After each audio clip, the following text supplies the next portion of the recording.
Hello, and welcome to you wasting your time just as much as I am at 2 in the morning. It's not really wasting your time though, because you're being entertained by a beautiful Hardpoint competitive game to play brought to you on the map Fringe, with a very difficult first half of the game, which gets turned around very quickly as I try something very I wouldn't say very interesting, but I try something different. I mean, it's not too different. But anywho, there is a little bit of things I gotta talk to you. This was a competitive match, of course. We used Ban Protect, so I didn't put the whole Ban Protect voting in the game in the video just because it would have made the video like 17 minutes long, which is super obnoxious. I have the Ban Protects here. Banned out was the M8, the Pharaoh, the XR2, the Shiva, Overdrive, Mana War, Vesper, and Razorback. It was quite the ban fest. So what it left us with was kind of the Vesper, the Kuda, and the Weevil. If you were that wonderful, wonderful man at the Totino's game tournament, you were rooting for the Weevil, and I think we all were rooting for the Weevil deep down in our hearts. We start out kind of iffy in this game. We do pull it back. We pull it back quite well, actually. I do quite well when I don't know what did it, but they just started really pissing me off. And I started shouting at my TV in a very hyped up way, and I just started killing everything in my way. Talking about the team, I guess. I don't know, there's not much to say about the team, so I take that back. We're doing well. We're playing much better as a team, we're communicating more, so that's good. We're just doing well so far. I'm happy with our performances. We do have some stupid losses on our record. Excuse me. One of our losses was on UMG because we didn't know something. Well, one of us didn't know something was banned. It got banned, or it got used. It wasn't in Ban Protect. It was just insta-banned on UMG. So we just fucked up there. Today, our one loss of the day came off of Ori disconnecting. Not disconnecting, he timed out, but we had already started the map and everything and gotten a kill, so we couldn't end it. It was on uplink on evac. Yeah, uplink on evac. We couldn't end it. Brandon had the party set to closed, so he couldn't join either, which made it very difficult for being a person. Because he couldn't join, so it was essentially a 3v4 uplink, and that is the worst idea in the world. Which brings me not necessarily to my next topic, but kind of to my next topic, because I don't want to stay too long on this, but I do feel I need to talk about it to get it out of my system. Oh, look at me getting kills there. Or at least all the Call of Duty games I can remember, they have open and closed party. Going back to Modern Warfare 3 at least, just because it's the one I remember off the top of my head the most, they had a invite-only option. That invite-only option was very, very nice, because that made it so that when someone disconnected, you just invited them right back. You know how nice that is, inviting someone back? In this game, if it's closed, it's closed. It's like you shut the door on someone, and you locked it, put a bookcase in front of it, and then, I don't know what else you could do to make it tighter. Put another bookcase in front of it? So there was that, and so Corey couldn't get back in. It was a 3v4 uplink, and we couldn't do it. We just couldn't do it. So we ended up losing for the day, so now we're 6-2. We should be, really, in all reality, we should be 8-0, because that first loss played very poorly. We didn't have communication. We dropped a map that we shouldn't have dropped. The only map that we won, even then, we had poor communication on. It was Combine Uplink, and we were saying what we were going to do, but we weren't executing what we were trying to do. It wasn't that we were having bad gunfights, it was just that we weren't in positions to win. Which kind of is what's nice about our team, if you will. Kind of nice, kind of upsetting. I don't like that. I blank out a lot, and I, like, pause mid-sentence. It's terrible. Terrible! I can't help it because it's either that or I sit here and say every 5 seconds, and I hate my life for the video because it's a terrible looking, or a terrible sounding video because she's bum.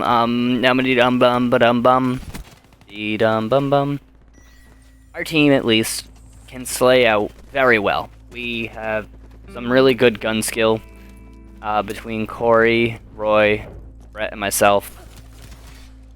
And when we're all firing on all cylinders with that gun skill, we can outslay. I believe we can outslay every team we've played so far. The problem is, at least with Uplink, especially Uplink and CTF really, that raw slaying power doesn't always do it. Because you can sit here and get these kills, but they're essentially meaningless kills. Because you're not killing anyone off the ball. You're not getting the kills under their portal so that the ball carrier can run under and just throw it into the portal or run it or dunk it in. So our slaying's there, but our teamwork is kind of there, but that's not what I'm trying to say. I'm getting distracted. Our teamwork's there. It's our situational killing. We're not killing them in the proper situations, and that is what has been our downfall for the most part in a lot of our dropped maps. Whenever we drop a map, it's because we can't get the kills when they matter. Which, I mean, you could argue that every kill always matters, but hey, come on now. You know what I'm saying. If I have the ball and I'm trying to get into the uplink, and you're in front of me, my teammate of course, trying to clear out the uplink, I'm going to need you to do it. Because especially now that they set the ball to an instant reset, so regardless of what you do, it's going to just reset back to the beginning. It makes it more... It falls back into the situational killings. But, there, that tear I just went on, I counted it up. It was 8 or 9, I forget. And that was when I started shouting at my screen, getting really hyped, and just freaking out on them. And once that happened, I don't know if it was necessarily because of me, because I haven't really watched the game. I just remember that I started killing everything that I could that popped up on my screen. I got full shrieks, I was all excited, I was pumped, and we were winning that match if it was the last thing I did. That was the mindset I had going into that. And that fucking idiot just tried to purify my sentry. Are you stupid? My sentry is as pure as they come. Virgin fucking Mary. And so, yeah, I went on a massive streak, and I don't know if it was because of me slaying on hill or around hill, or at least slaying on hill like I was in that the tin side hardpoint. But that was when our comeback started, and we went from 81 or like 85 or something to 110 or something to 120 to 112. We just really did well on that hard point, and it worked out in our favor, really. Which, I mean, you could say that anything works out in your favor if you start getting those kills. Anywho, I've run out of things to talk about, but we will suffice, because let's go to the Ronda Rousey fight. Ooh, my goodness, kicks for days. I've seen so many things on Twitter talking about how she was... Not necessarily talking about, but videos of her doing interviews and stuff leading up to the fight, saying, one of my favorites actually was, yeah, no, she's gonna try to kind of distance herself from me and try to make me make a mistake and then kick me in the head, but no, that's not gonna happen. Fucking, don't lie to us, Ronda. Don't lie to us. And then another one was like, oh yeah, I'm the best, she's underprepared, I'm more prepared for the fight, and that'll be well known once the fight comes.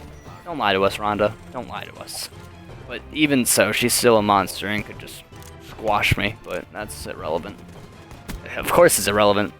The fucking Patriots game today, oh my god. If you have it on your DVR, and you're just stumbling upon this video now, and you haven't watched it yet, well, that's kind of your own fault. I don't know why you haven't watched the game when SportsCenter will just spoil everything for you. One of the most intense games. I haven't had an emotional roller coaster like that since the Super Bowl. Of course, I'm a Patriots fan. I'm part Patriots fan, part Texans fan, which no one likes when I say I'm a part Texans fan. I got a question. I was like, oh, are you from Texas? I was like, no, I'm from Rhode Island, so that's really weird. It's just a thing, and it's a thing and the thing and the thing. It's been a long day, but what's terrible about that is I drafted a beautiful lineup this season. Beautiful, beautiful, beautiful. The only kind of mistake I made in my lineup was I drafted Devontae Freeman in the 14th round, and then I dropped him week 3. The week before, he decides to become one of the best running backs in the fucking NFL and run for 39 points in my league. Like, fucking good for you, Devontae. Just kill me, why don't you? This video is coming to an end, so I will wrap this up real quick. I traded for Arian Foster, traded DeMarco Murray for Arian Foster, because Arian Foster is my boy. And he got hurt. Then Dion Lewis got hurt on me, and I was like, motherfucker. And then Edelman got hurt this week, and my team's going to the shitter. But wanna know, it's not going to shitter this roster, because we are in it to win it, folks. We just made this comeback. We are going to be unstoppable once our communication and our teamwork get on the same page. Have a great day. I will see you eventually. Bye.